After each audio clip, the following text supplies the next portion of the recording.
Hello and welcome back to my channel, where everything you are about to hear and see has been done in one take. I am your host, the One Take Man. Today, as the title already gave away, I am going to give my channel more of an identity, and that identity is, for now at least, reworking certain media projects that I feel have potential. In this case, how I would rework the DCEU so it would more effectively be able to compete against the MCU. I know the last few movies of the DCEU were actually pretty good, but I still want to throw my hat in the ring, see what I could do with it. In this video, I'm going to give you the cliff notes and with a few extra descriptions and explanations on how I would work on the first 5 movies. If this video is successful enough, my follow-up will be about how I would make the Justice League movie. There are 2 basic ways that you can follow when it comes to building a shared universe. One is what the DCEU tried to do, which is top-down. Namely, take one of your main characters and build a world below them. Or you can do what the CW did, which is take a character from middle tier and then build a world around them. The CW does have its faults, I'm not going to deny that. However, I think its approach has more potential, so for that reason alone I'm going to go with the CW approach. So who should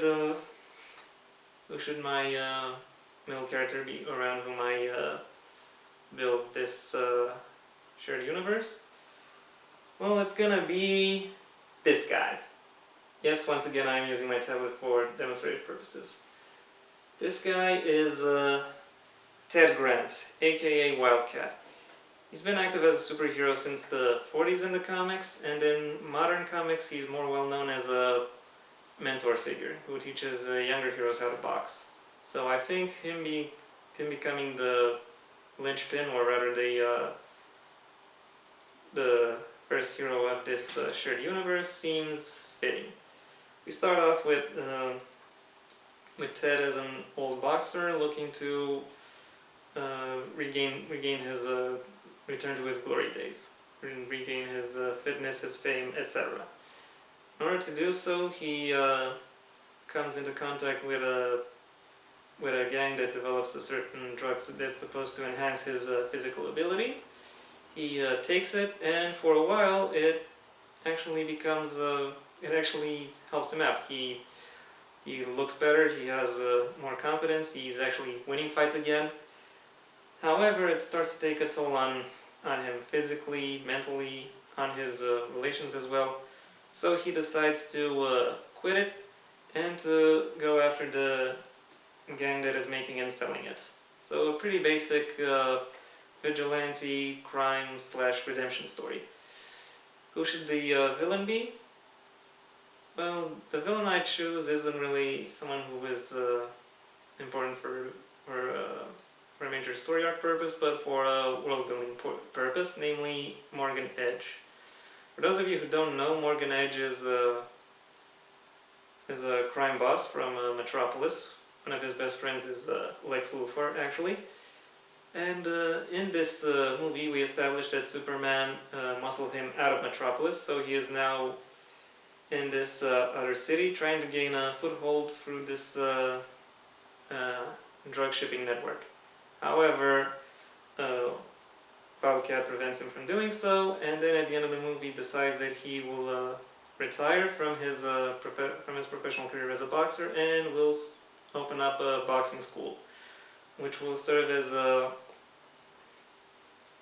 a central point, a focus point for other movies in the shared universe. In the post-credit scene, we are at the opening of the boxing school and meet the first student, Superman. That allows us to establish him early, establish that he is humble and that he is willing to use his clout to help people he thinks really need to. really needed. Post-credit scene 2 has Ted get interviewed by a British guy wearing a long trench coat about the events of the movie. We don't hear the full interview, just enough to know what they're talking about. The last question the British guy gives him is what he knows about the steroid itself, how it's made, where it's from. Ted says he knows nothing. Then the British guy parts, waves his hand in front of him, thanks Ted for allowing him to use the restroom, and then walks out of the school. After he walks out of the school, he pulls a vial out of his pocket, looks at it, and says, "Where did you come from?" In case this wasn't obvious, the British guy is supposed to be this guy, John Constantine. John Constantine is a private investigator who dabbles into the occult. So this is another one of my decisions that expands the world, basically. Second movie will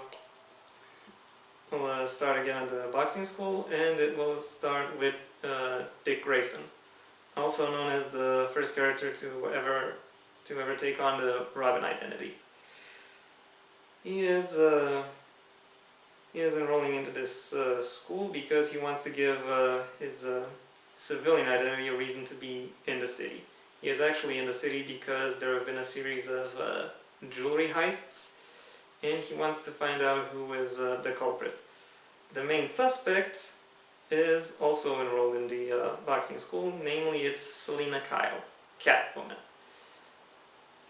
Eventually they meet up, have an altercation, and after that altercation you can go one of two ways. One, Selina is also trying to investigate the series of jewelry heists. Two, Selina actually perpetrated the first, but someone else beat her to the punch every single time since. So they eventually team up to find out who it is and how to stop him. Who should be the main villain? Well, I say it should be this guy, Shade. Shade also showed up in the Arrowverse, CW-verse. However, I think this look of his will work better on the big screen. So yeah, another simple movie to start us up. The third movie will focus on Aquaman. We open by seeing him interact with his peers as King of the Atlantis, as well as with his subjects. And the plot starts with a wealthy tycoon dumping some waste in Atlantean territory.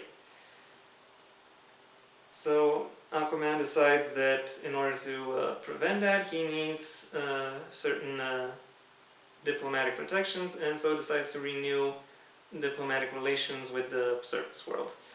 So the movie is pretty much divided into him seeking to gain political recognition on one hand, and also combating various assassination attempts and attacks on his diplomatic team on the other. Who should be the villain? Well, it's very easy to say Lex Luthor, but really I think Luthor is too important to just burn off this quickly. Who should be the villain instead? Maxwell Lord. Maxwell Lord is said to be the villain of the Wonder Woman 1984 movie, which is slated to be released soon enough. However, I mainly want him because, like Luthor, he's pretty much a rich asshole who has used the League to gain certain benefits that are not distinctly legal. The League, as in the League here, means the Justice League. Post-credit scene shows Aquaman's son enrolling into Wildcat's boxing school, where he befriends a guy in a red hoodie with yellow laces, who introduces himself as Barry Allen. And because I just mentioned her, the fourth movie will feature Wonder Woman herself, who in this, and unlike the 1917 movie, unlike the 2017 movie, which was pretty good, not gonna lie, it won't take place in 1917, it'll take place in present day. I think it's easier if we establish her as existing in the present day. She is and in this world she's a diplomat and an art critic, working under the civilian identity of Diana Prince. The plot is kicked off by a series of terrorist attacks and high-level disappearance and the disappearance of several high-ranking officials. So Wonder Woman decides to investigate. She meets up with John Constantine. They figure out they're working on the same case, and they decide to work on it together. Find that there's a bigger operation, and while he deals with the nitty-gritty, the actual implementation logistical side, she goes right for the source, right for the head of this conspiracy. Who should the head of that conspiracy be? Well, this bitch, Circe. This movie also allows me to create an interesting contrast between positive femininity, which would be embodied by Wonder Woman, and toxic femininity, which would be embodied by Circe. In case, I know some of you are probably thinking that that's an estrogen overload, so the next movie I want to pitch to you should cure that. And I'll cure that, and I'll give you a hint on why it would cure that just by telling you its name. World's Finest. Yep. Batman and Superman work together in this movie. We already established Superman in the post-credit scene of the first movie, and Batman has already been established in dialogue between Dick Grayson and Selina Kyle in the second movie. Now we get to see them interact and actually deal with the same plot. What plot is that? Well, it's pretty basic, really. The Penguin and Lex Luthor start up a fancy club in Metropolis, which they then use as a front for gun smuggling operations. Some of you may have realized that both the Penguin and Luthor are more mastermind villains and not exactly suited to be a physical threat. And I kind of want to have a physical threat, so in order to make the movie more interesting. However, the trick is finding a physical threat that can both plausibly challenge Superman and also be someone who Batman can take down. My suggestion for that is this guy, Parasite. Parasite is a supervillain who started in the 60s and has the ability to absorb the superpowers of other people. Therefore, Superman is vulnerable to him. However, because in spite of his appearance he is still human, he still works with human reaction times and human thought patterns. Meaning, Batman can still predict him and can still outfight him. So anyway, the movie begins. Batman and Clark Kent investigate this issue. They meet. They figure out who each other is, and then they join forces and bust the whole operation. And yeah, that's pretty much how the first wave of movies is going to take place. If you like that, please let me know. Like the video, share it, comment, subscribe, ring the bell. And if enough people do it, if the reaction to this video is positive enough, I think I will go to the next stage and actually present to you how I would make a Justice League movie.